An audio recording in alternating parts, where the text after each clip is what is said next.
Paper चोरी में 100 number लाने वाले 3 चोर पकड़ लिए गए।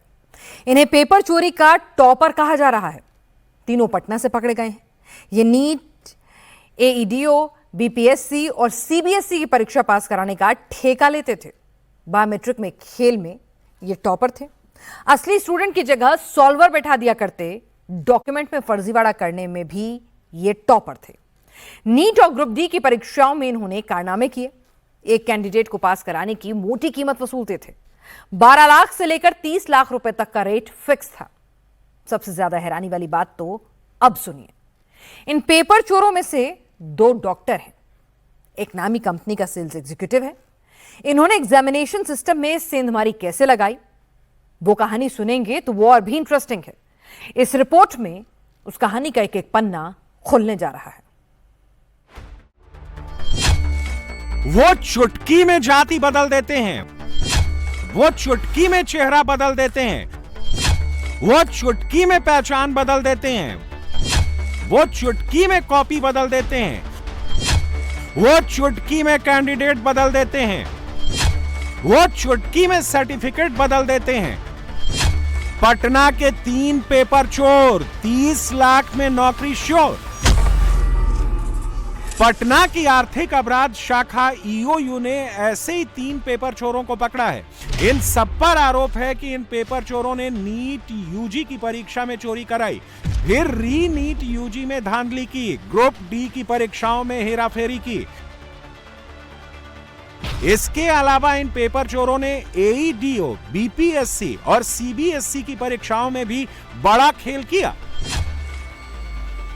एग्जाम कोई भी हो, सब इनके बाएं हाथ का खेल था। अगर पैसा हाथ आ गया तो समझो एग्जाम पास, डिग्री और नौकरी पक्की। ये डॉक्टर रविशंकर उर्फ सम्राट है। ये सबसे बड़ा पेपर चोर है। मेडिकल के लास्ट ईयर का स्टूडेंट है, लेकिन इसने डॉक्टरी कम पढ़ी, पेपर लीक में पूरी मास्टरी हासिल कर ली। ये पेपर चोरी गैंग का दूसरा सबसे बड़ा नाम है डॉक्टर उज्जवल राज। ये भी पढ़ाई कर रहा है। इसकी अलग खासियत है, ये नीट एग्जाम में फर्जी स्कॉलर बैठाकर नीट क्लियर करवा देता है। पेपर चोर गैंग का ये तीसरा किरदार है अश्विनी। ये मास्टरमाइंड रविशंकर का भाई है। बहुत बड़ी नामी कंपनी में सेल्स एग्जीक्यूटिव है। पूरे गैंग के लॉजिस्टिक और संरक्षण की जिम्मेदारी यही निभाता था। लेकिन ये तीनों अब पकड़े गए हैं और इनके पकड़े जाने के साथ ही कई पेपर लीक मामलों का खुलासा हो गया है। इन तीनों ने किस किस परीक्षा में हेराफेरी की और कैसे इन लोगों ने पेपर चोरी के धंधे को अंजाम दिया, फर्जीवाड़े से पास कराने का कितना पैसा लेते थे, इनकी हेराफेरी का खेल सुनेंगे तो चौंक जाएंगे। पकड़े जाने के बाद इन तीनों पेपर चोरों की पूरी कुंडली पटना की आर्थिक अपराध शाखा ने अपनी रिपोर्ट में खोलकर रख दी है। हैरानी की बात यह है कि इसमें सिर्फ यही तीनों शामिल नहीं थे। पुलिस को जांच में यह भी पता चला है कि मास्टरमाइंड रविशंकर ने अपनी बीवी मधु को भी पेपर लीक गैंग में शामिल कर रखा था। मधु की मदद से भी पेपर लीक कराया और लाखों की कमाई की। आर्यभट्ट नॉलेज यूनिवर्सिटी में होने वाले एमबीबीएस परीक्षा में भी सेटिंग की, फर्जी सॉल्वर बैठाकर एग्जाम पास करा दिया। नीट यूजी के हुए री एग्जाम के दौरान फर्जी स्कॉलर्स बैठाने की बात सामने आई। 3 थानों में अलग अलग केस दर्ज किया गया। रेलवे ग्रुप डी की भर्ती परीक्षा में हुए धांधली के केस में भी डॉक्टर रविशंकर मास्टरमाइंड निकला। हालांकि इस केस में रविशंकर को कोर्ट से जमानत मिल गई थी। रविशंकर की पत्नी मधु प्रिया पर भी नीट यूजी के री एग्जाम में फर्जी कैंडिडेट बैठाने का आरोप है। गर्भवती होने की वजह से उसकी गिरफ्तारी पर फिलहाल कोर्ट से रोक लग गई है। डॉक्टर रविशंकर ने 29 जुलाई को बिहार पुलिस अवर सेवा आयोग के हवलदार अनुदेशक परीक्षा में भी बायोमेट्रिक वेंडरों की मदद से धांधली कराई। इसके अलावा री नीट यूजी 2024 के सफल अभ्यर्थियों को मेडिकल कॉलेज में काउंसलिंग के लिए डॉक्यूमेंट में धांधली की। लेकिन कहते हैं ना, चोर की चोरी पकड़ी ही जाती है। पटना पुलिस ने इन सबके पेपर चोरी का खेल पकड़ लिया है। ईओयू ने रविशंकर और सम्राट, डॉक्टर उज्जवल राज और अश्विनी कुमार को बुधवार को अरेस्ट कर लिया, जब दोनों डॉक्टर पटना में आर्यभट्ट नॉलेज यूनिवर्सिटी में परीक्षा देने आए थे। लेकिन इन्होंने डॉक्टरी की पढ़ाई करने के बजाय पेपर चोरी में डॉक्टरी कर ली। मास्टरमाइंड डॉक्टर रविशंकर नालंदा के पावापुरी में Mahavir institute of medical science में फाइनल ईयर एमबीबीएस का छात्र है। लेकिन अभी थर्ड ईयर की सप्लीमेंट्री एग्ज़ाम देने के सिलसिले में पटना के आर्यभट्ट नॉलेज यूनिवर्सिटी आया था और इसी आर्यभट्ट नॉलेज यूनिवर्सिटी में परीक्षा देने के दौरान जब पुलिस को जानकारी मिली तो उसने दबिश दी और फिर स्थानीय थाने की मदद से उसे गिरफ्तार किया गया। डॉक्टर रविशंकर ने 2012 में इंटर की परीक्षा पास की थी और हैरानी की बात है कि 10 साल के बाद 2022 में उसने नीट की परीक्षा निकाली और उसके तहत उसका एडमिशन नालंदा के पावापुरी में Mahavir institute of medical science में हुआ और इसके बाद से ही वो लगातार अलग अलग परीक्षाओं में फर्जीवाड़ा कर रहा था। इनकी पेपर चोरी करने का स्टाइल हाईटेक था। ये 2 तरीकों से फर्जीवाड़ा करते थे। इनका पहला मॉडस ऑपरेंडाई था बायोमेट्रिक के जरिए फर्जीवाड़ा। एग्जाम फॉर्म भरने के समय इनके फर्जीवाड़े का खेल शुरू हो जाता था। ओरिजिनल कैंडिडेट की जगह स्कॉलर की सेटिंग होती थी। इसके लिए UIDAI के आधार एजेंट और कॉमन सर्विस सेंटर संचालकों की मदद ली जाती थी। उनके माध्यम से ओरिजिनल कैंडिडेट के बायोमेट्रिक की जगह फर्जी कैंडिडेट का बायोमेट्रिक अपडेट कराया जाता था। फिर फोटो मिक्सिंग करवाई जाती थी ताकि सेंटर के अंदर बायोमेट्रिक जांच सही हो जाए। दूसरा तरीका था फर्जी डॉक्यूमेंट्स लगाओ, एग्जाम पास कराओ। नीट काउंसलिंग में नामांकन के लिए फर्जी आय प्रमाण पत्र, जाति प्रमाण पत्र और विकलांगता प्रमाण पत्र बनवाकर मेडिकल कॉलेज में नामांकन करवा दिया जाता था। परीक्षा माफियाओं से हुई पूछताछ में आर्थिक अपराध इकाई की टीम को कुछ चौंकाने वाली जानकारी मिली है। पुलिस को यह पता चला कि परीक्षा का फॉर्म भरने के समय ही किस तरह से ओरिजिनल कैंडिडेट और स्कॉलर की सेटिंग की जाती थी। पुलिस को यह पता चला कि परीक्षा का फॉर्म भरने के बाद आधार के कुछ अधिकृत एजेंटों और कॉमन सर्विस सेंटर के संचालकों की मदद से ओरिजिनल कैंडिडेट के बायोमेट्रिक के स्थान पर जो फर्जी कैंडिडेट होते थे यानी जो स्कॉलर होते थे उनका बायोमेट्रिक अपडेट करवाया जाता था ताकि जब वो परीक्षा केंद्र पर स्कॉलर पहुंचे तो वो पकड़ा ना जा सके। इसके बाद फोटो के लिए फोटो की मिक्सिंग करवाई जाती थी यानी स्कॉलर और ओरिजिनल कैंडिडेट इन दोनों के फोटो को मिक्स करके फोटो लगाया जाता था ताकि परीक्षा केंद्र पर जब स्कॉलर पहुंचे तो उसके चेहरे को देखकर कोई संदेह ना हो। EOU की माने तो मास्टरमाइंड डॉक्टर रविशंकर की पत्नी जो पिछड़ी जाति की थी उसका शेड्यूल कास्ट का फर्जी सर्टिफिकेट बनवाकर AEDO के एग्जाम में सेटिंग करा दी थी। ये पूरा गैंग कई सालों से पेपर लीक के धंधे को ऑपरेट कर रहा था। डॉक्टर उज्जवल के खिलाफ जो सबूत मिले हैं उसने पटना पुलिस को हैरान कर दिया। 2024 में हुए नीट यूजी एग्जाम में डॉक्टर उज्जवल ने 7 फर्जी स्कॉलर्स बैठाए थे। एक कैंडिडेट को पास कराने का चार्ज 12 से 30 लाख रुपए ये लोग लेते थे। मामले में CBI ने इनके ठिकाने पर छापेमारी की थी। तब इनके पास से एक स्कॉर्पियो जब्त की गई थी और 2.95 लाख रुपए कैश मिले थे। कोई संदेह नहीं था। ये तो बहुत नया चीज है, देखने को मिल रहा है। इसके बारे में तो कुछ पता नहीं था। अब तो बहुत हैरानी हो रहा है कि यहीं रह रहे हैं और फिर नीट वो पटना से है। ये तो बहुत शर्मनाक बात है देश विदेश के लिए। कई चीज़ें बरामद हुई हैं उसके घर से और उससे ये पता चला है कि ये बहुत बड़ा नेटवर्क है। नहीं, इसके बारे में कोई आइडिया तो नहीं है। ऐसा रहते जबकि इधर ही हैं, लेकिन क्या पता। क्या यहाँ पर कभी स्टूडेंट्स का बहुत आना जाना, भीड़ भाड़? स्टूडेंट्स को उधर लगता है एग्जाम सेंटर वगैरह में। ऐसे तो नीट वालों का तो उतना कुछ नहीं है। हाँ, उसकी चर्चा सुन रहे थे लेकिन हम जानते नहीं थे कि मास्टरमाइंड यही है।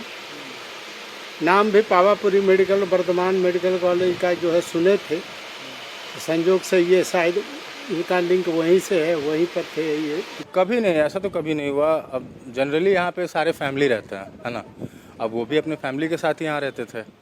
पर डे जैसे हम लोग भी काम वाले लोग हैं, ऑफिस जैसे निकलते हैं अपना, जैसे 11 बजे नहा धो के बढ़िया से। उनका भी ऐसे ही होता था, नहा धो के रोज़ अपना ऑफिस निकलते थे। और जितने भी हमारे गार्ड लोग हैं यहाँ पे, ये अभी हमारे गार्ड साहब हैं, इनसे प्रीवियस भी जो गार्ड थे, सब में वो लोग टी शर्ट डिस्ट्रीब्यूट करते थे। सैमसंग का टी शर्ट नहीं, अश्विनी जी जो थे ऊपर रहते थे 5th फ्लोर पे रेंट लेके। लगभग साल भर हो गया, साल भर से तो यहाँ रह ही रहे थे। EOU ने इन सभी आरोपियों के ठिकानों पर जब छापेमारी की तो आरोपी अश्विनी के फ्लैट से भारी मात्रा में फर्जी आय प्रमाण पत्र, विकलांगता प्रमाण पत्र और जाति प्रमाण पत्र मिले। और ऐसे में कई लोगों की पहचान की गई है जिन जिन के नाम के फर्जी डॉक्यूमेंट्स मिले थे। सिर्फ डॉक्यूमेंट्स ही नहीं, कई बैंकों के ब्लैंक चेक भी मिले हैं। पुलिस इन सभी को नोटिस भेजकर बुला रही है। ईओयू ने मास्टरमाइंड रविशंकर के फ्लैट पर भी छापा मारा, जहां से कई बैंकों के ब्लैंक चेक और रजिस्टर्ड डीड बरामद हुई है। हैरानी की बात यह है कि जिस आर्यभट्ट विश्वविद्यालय में doctor Ravishankar MBBS last year का एग्जाम दे रहा था, एमबीबीएस परीक्षा की 8 बुकलेट भी उसके घर से बरामद हुई है। सभी बुकलेट पर नंबर भी लिखा है। परीक्षा माफिया डॉक्टर रविशंकर और उसका भाई अश्वनी दोनों पटना के रामकृष्ण नगर थाना क्षेत्र अंतर्गत जकरियापुर इलाके में रहते हैं। ये जो अपार्टमेंट आप देख रहे हैं, सुनैना अपार्टमेंट, ये डॉक्टर रविशंकर यहाँ पर किराए का फ्लैट लेकर रह रहा था। और जब यहाँ पर पुलिस को जानकारी मिली, पुलिस यहाँ पर पहुँची, छापेमारी हुई, तब यहाँ से पुलिस को कई ऐसी चीज़ें बरामद हुई हैं जो बताती हैं कि ये कितने बड़े पैमाने पर नेटवर्क चला रहा था। यहाँ से पुलिस को कई परीक्षाओं से संबंधित एडमिट कार्ड, कई अभ्यर्थियों के स्कूल का मार्कशीट, जो original certificate, TC, state bank का 10 blank cheques, bank of Baroda का 4 ब्लैंक चेक, यूनियन बैंक का 4 blank cheque, Punjab national bank का 3 ब्लैंक चेक, इसके अलावा कई दूसरे बैंक के जो चेक हैं वो यहाँ से पुलिस को मिले हैं। पुलिस को शक है कि ये पैसा लेकर दूसरों को पास कराने के साथ साथ खुद भी फर्जीवाड़े से ही डॉक्टरी का एग्जाम पास कर लेता था। पुलिस अब आर्यभट्ट विश्वविद्यालय के परीक्षा नियंत्रक से भी पूछताछ की तैयारी कर रही है। ये आज अखबार के माध्यम से भी इसकी विस्तृत जानकारी मिली है। ये हमारे यहाँ 3rd ईयर प्रोफेशनल पार्ट 1 की सप्लीमेंट्री की परीक्षा आर्यभट्ट नॉलेज यूनिवर्सिटी के एग्जामिनेशन ब्लॉक में ली जा रही थी। वहीं हम लोग को सूचना मिली कुछ कि एक लड़का है जिसका नाम रविशंकर है, वो परीक्षा दे रहा है, उसके ऊपर कुछ आरोप है। तो हम लोग से जो सूचना मिली, हम लोगों ने त्वरित कार्रवाई करते हुए जो भी आए थे पुलिस के लोग, उनको हम लोगों ने बताया। उन लोगों ने पहले ये पूछा कि वो एग्ज़ाम दे रहे हैं अथवा नहीं, तो उसकी सूचना परीक्षा के समय ली गई। वो परीक्षा दे रहे थे। परीक्षा समाप्ति के बाद पुलिस के द्वारा उनको नीट या जो भी मामले सामने आए हैं उसमें उनको गिरफ्तार किया गया है। पावापुरी में मेडिकल कॉलेज का तो कोई मामला नहीं है ना। अब मेडिकल कॉलेज में तो हम 24 आवर उसको बांध के नहीं रखेंगे ना, एडल्ट है तो कैंपस से तो बाहर जाएगा आएगा। अब बाहर जाके वो क्या कर रहा है ये तो आप ही लोग का काम है खोजबीन करना। हमारे कैंपस में कोई गतिविधि ऐसा इलीगल नहीं हो रहा है और यहाँ नहीं कर रहा है। तो उन दोनों छात्रों को रेस्ट्रिकेट कर दिया गया है? नहीं, हम लोग कैसे रेस्ट्रिकेट, हम लोग कोई कार्रवाई नहीं, हम लोग हॉस्टल से बाहर निकाल दिए थे उस समय। जिसका नाम आया था वो दोनों को हॉस्टल से बाहर। रेस्ट्रिकेट करना हमारे पावर नहीं है। रेस्ट्रिकेट के लिए हमारा एनएमसी या बिहार गवर्नमेंट से आएगा आदेश तभी कर सकते हैं। किसी के करियर को शक के बिना पर हम लोग कैसे ये कर सकते हैं, खत्म कर दें करियर उसका, जब तक प्रूफ नहीं होता है या जब तक हमारे पास कोई आदेश नहीं आता है। हम तो सरकार के आदेश पालन करने के लिए यहाँ बैठे हैं। तो सरकार के अगर आदेश आता है कि हाँ ये दोषी है, इसको रेस्ट्रिकेट यहाँ से निकाला जाए तो निकालेंगे, वहाँ से आदेश आएगा निकालेंगे। लेकिन अभी तक हम लोग तत्काल हॉस्टल से उसको निष्कासित किया। कहानी सिर्फ पेपर चोरी तक नहीं है। ईओयू को तो इस बात का भी शक है कि इन लोगों ने 2027 में होने वाली नीट परीक्षा में भी बड़े पैमाने पर धांधली का प्लान बना रखा था। परीक्षा का पैटर्न ऑनलाइन होना है, इसीलिए इन लोगों ने sunrise innovation online examination centre के साथ एग्रीमेंट कर लिया था, जिसके सबूत पुलिस को मिले। अंबाला में पुलिस इस वक्त हाई अलर्ट पर है। हरियाणा पुलिस की 5 टीमें अलग अलग लोकेशन पर छापेमारी कर रही हैं। अंबाला में पुलिस की रेडार पर वो नकाबपोश हैं जिन्होंने कल आधी रात में पुलिस पर भाले, फरसे और तलवारों से हमला बोला। अंबाला पुलिस का दावा है कि 20-30 नकाबपोश उपद्रवियों की पहचान तो कर ली गई है और जल्द ही अब उनकी गिरफ्तारी भी हो जाएगी। अंबाला में पुलिस पर कुल्हाड़ी चलाने वाले कौन थे, किसने फरसे से डीएसपी का अंगूठा काट दिया, सब कुछ समझिए इस रिपोर्ट से।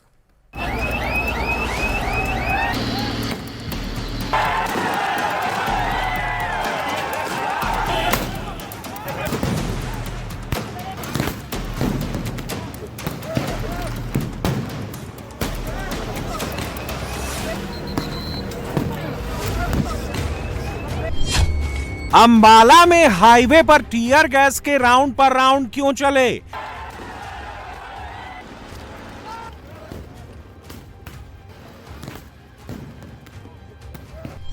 अंबाला में हाईवे पर पुलिस वालों को टारगेट पर क्यों लिया गया?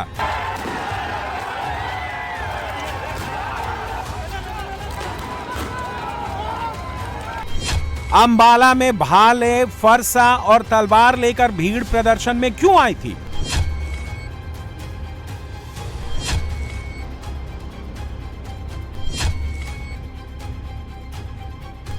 क्या अंबाला में प्रदर्शन की आड़ में माहौल खराब करने की साजिश थी?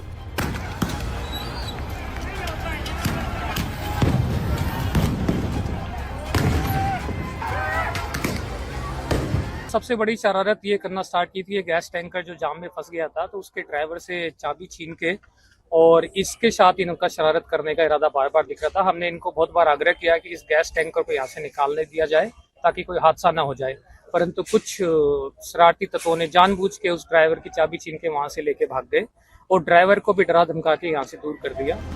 हरियाणा में आधी रात हाईवे पर जबरदस्त बवाल हुआ है। एक तरफ 150 से 200 पुलिस वाले थे, दूसरी तरफ 1,500 से 2,000 लोगों की भीड़ थी। भीड़ ने पुलिस पर भाले भी चलाए और फरसे भी। भीड़ ने पुलिस पर तलवारें भी भांजी और कुल्हाड़ी से भी हमला किया। देखिए कैसे जब प्रदर्शनकारियों से हाईवे खाली करवाने की कोशिश की जा रही है तो कैसे पुलिस पर तलवार से हमला किया जा रहा है। उन्होंने अचानक हमला कर दिया, पीछे से पता नहीं बोतल मारी की तलवार और डंडे मारे थे तो ब्लीडिंग हुई, फिर वो नीचे गिर। भीड़ कितनी ताकत से पुलिस पर हमला कर रही थी इसका अंदाजा इस बात से लगा लीजिए कि ये एंटी राइट गियर की जैकेट है। जैकेट पूरी तरह से फट गई है। इस जैकेट को हरियाणा पुलिस के एसआई रवि सिंह ने पहना था। रवि सिंह CIA 2 के इंचार्ज हैं। अब सोचिए अगर ये जैकेट ना होती तो पुलिस वाले का अंजाम क्या होता। हरियाणा में हाईवे पर पुलिस वालों का खून बहाया गया। 6 से 7 पुलिस वालों को भीड़ ने अस्पताल पहुंचा दिया। डीएसपी का अंगूठा कट गया, किसी पुलिस वाले का सिर फट गया, किसी की टांग पर चोट लगी है, किसी को अंदरूनी चोट लगी है। अंबाला में भीड़ ने डीएसपी के अलावा 2 कांस्टेबल, हेड कांस्टेबल और 2 असिस्टेंट सब इंस्पेक्टर को अस्पताल पहुंचा दिया।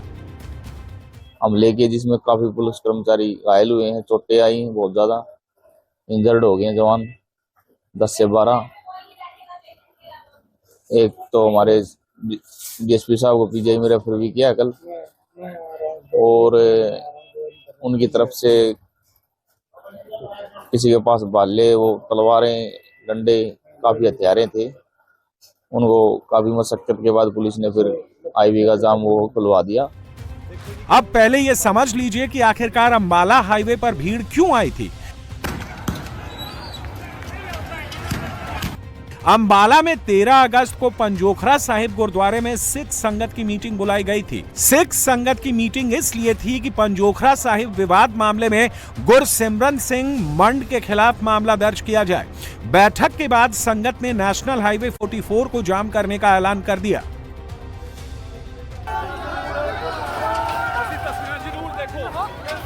जब गुरुद्वारा साहिब से संगत हाईवे जाम करने के लिए निकली तो बीच रास्ते में पुलिस ने बैरिकेडिंग कर दी, लेकिन सिख संगत वहां से निकलने में कामयाब हो गई और हाईवे जाम कर दिया।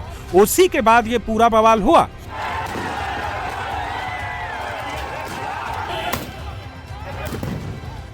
अंबाला में सिचुएशन इतनी बिगड़ गई थी कि अगर पुलिस लाठीचार्ज ना करती, अगर टीयर गैस के राउंड पर राउंड ना दागती तो फिर अंबाला में बहुत बड़ी घटना हो सकती थी। पुलिस वालों की जान भी जा सकती थी। शुरू से लग रहा था कि असामाजिक तत्व बढ़ चुके हैं जो माहौल खराब करना चाहते हैं, आप उपद्रवी भी कह सकते हो। उसके बाद जैसे उनसे बातचीत होगी और जब बातचीत सिरे चढ़ गई थी तो अचानक उन लोगों ने माइक पे उल्टा बोलना शुरू करके और पुलिस पे अंधेरा होने के कारण पत्थर फेंकने शुरू कर दिए। जो पुलिस में पत्थर पड़े तो हम लोगों ने अनाउंस किया, उसके बाद भी वो पत्थर फेंक के उल्टा बोल रहे थे, यहीं कर देंगे, जैसे भी उनकी भाषा होती है उपद्रवी की वो होते हैं, जिसके कारण जो आम जनता होती है भड़क जाती है। उसके बाद हम लोगों ने आराम से उनको, जैसे हमारा नियम होता है उसके अनुसार उनको हटा रहे थे कि उन्होंने इतने में जो 1-2 निहंग थे जिनके पास तलवार थी, उन्होंने अपने हमारे मुलाजिमों पे बड़ा भारी हमला कर दिया, जिसमें हमारे डीएसपी ट्रैफिक का अंगूठा भी कट चुका है। अंबाला में 1-2 घंटे नहीं बल्कि 8 घंटे तक बवाल हुआ। 8 घंटे तक अंबाला नेशनल हाईवे को भीड़ ने हाईजैक कर लिया था। अगर पुलिस ने टीयर गैस के राउंड पर राउंड ना दागे होते, अगर पुलिस ने भीड़ पर लाठीचार्ज ना किया होता, तो अंबाला में भीड़ बहुत बड़ा बवाल खड़ा कर सकती थी। गुरसिमरन सिंह मंड के खिलाफ एफआईआर की मांग को लेकर उबाल इतना बड़ा कि सिख संगत कल यहां पर पूरा का पूरा नेशनल हाईवे जाम कर दिया। लगभग 1 बजे के आसपास लोग यहां पर जुटने शुरू हुए और ये पूरा की पूरी दोनों जो सड़क हैं, ये जो रास्ता है ये सीधा दिल्ली जाता है और उधर से रास्ता जो है वो अमृतसर और चंडीगढ़ के लिए आगे से कट जाता है। और यहीं पर कल जो थे पूरे के पूरे जो सिख संगत थी वो यहाँ पर बैठी हुई थी और उन्होंने पूरा रास्ता जो था कई घंटों तक यहाँ पर जाम कर रखा था। तो पुलिस ने कल क्रॉस एफआईआर दर्ज कर ली और उसके बाद भी जब प्रदर्शनकारी नहीं उठे तो उसके बाद पुलिस को यहाँ पर आंसू गैस के गोले छोड़ने पड़े, उसके अलावा हाथ यहाँ पर लाठी चार्ज करना पड़ा और अब यहाँ पर स्थिति बिल्कुल सामान्य जो है वो हो चुकी है। गाड़ियों की आवाजाही आप देख रहे हैं कि सुचारू रूप से यहाँ पर चल रही है, किसी तरह की कोई यहाँ पर प्रदर्शन की यहाँ पर नहीं है। हालांकि काफी संख्या काफी कम है, लेकिन यहाँ पर पुलिस की तैनाती अभी भी प्रिकॉशनरी की गई है। अंबाला में जो कुछ 13 अगस्त को हुआ, जो अब अंबाला में हो रहा है, ये पूरा विवाद 7 अगस्त से चल रहा है। गुरसिमरन सिंह मंड अंबाला के ऐतिहासिक गुरुद्वारा श्री पंजोखरा साहिब पहुंचे थे और उनकी मौजूदगी को लेकर वहां विवाद शुरू हुआ था। ये 7 अगस्त की तस्वीरें हैं जब श्री पंजोखरा साहिब पर मंड पर हमला किया गया था। उनकी कार में तोड़फोड़ की गई थी। मंड को बचाने के लिए पहुंचे पुलिसकर्मियों समेत 4 लोग घायल हुए थे। मामले में पुलिस ने मंड पर हमले के आरोप में केस दर्ज किया था और इसी का विरोध सिख संगत द्वारा किया जा रहा था। सिख समाज का कहना है कि मंड ने अपनी कार से कुछ लोगों को कुचलने की कोशिश की, उसके बाद भीड़ ने मंड पर हमला किया था। 9 अगस्त को अंबाला पुलिस ने गुरसिमरन सिंह मंड पर हमला करने वाले 2 लोगों को गिरफ्तार भी किया था। हरविंदर सिंह और अनमोल सिंह की गिरफ्तारी हुई थी। सिख समुदाय की मांग थी कि दोनों को रिहा किया जाए। दूसरी मांग थी कि गुरसिमरन सिंह मंड पर मुकदमा दर्ज किया जाए। पुलिस ने मंड पर 13 अगस्त को मुकदमा भी दर्ज कर लिया था। बावजूद इसके रिहाई की मांग को लेकर अंबाला में नेशनल हाईवे पर बवाल मचाया गया। गुरुद्वारा कमेटी ने गुरुवार को एक बैठक बुलाई गुरुद्वारे में और उसके बाद नेशनल हाईवे पर प्रदर्शन करने के लिए कॉल किया। गुरुद्वारा कमेटी के साथ पुलिस की बातचीत चल रही थी। गुरुद्वारा कमेटी से जुड़े लोग या सिख संगत जो है वो डिमांड कर रही थी कि गुरसिमरन सिंह मंड के खिलाफ मुकदमा दर्ज कर पुलिस उसको गिरफ्तार करे। झारखंड की जेपीएससी जेएसएससी परीक्षा धांधली मामले में सबसे बड़ा खुलासा हुआ है।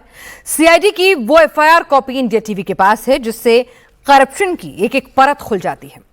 ब्लैकलिस्टेड होने के बावजूद एग्जाम कराने वाली कंपनी टीडीपीएल को आखिर काम कैसे मिल रहा था? टीडीपीएल का नाम आते ही ऑफिसर कानून कायदे क्यों भूल जाया करते थे?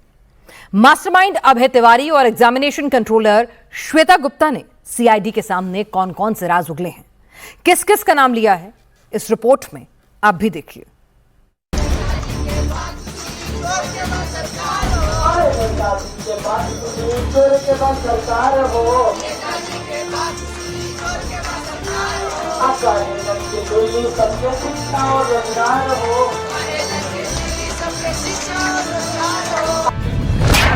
ब्लैक लिस्टेड होने के बावजूद टीडीपीएल को जेपीएससी एग्जाम का काम कैसे मिला?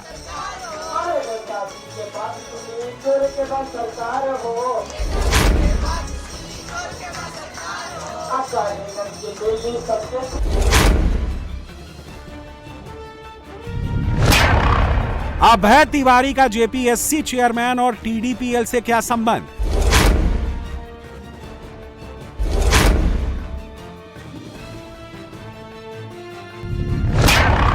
तत्कालीन एग्जामिनेशन कंट्रोलर श्वेता गुप्ता का इस धांधली में क्या था रोल?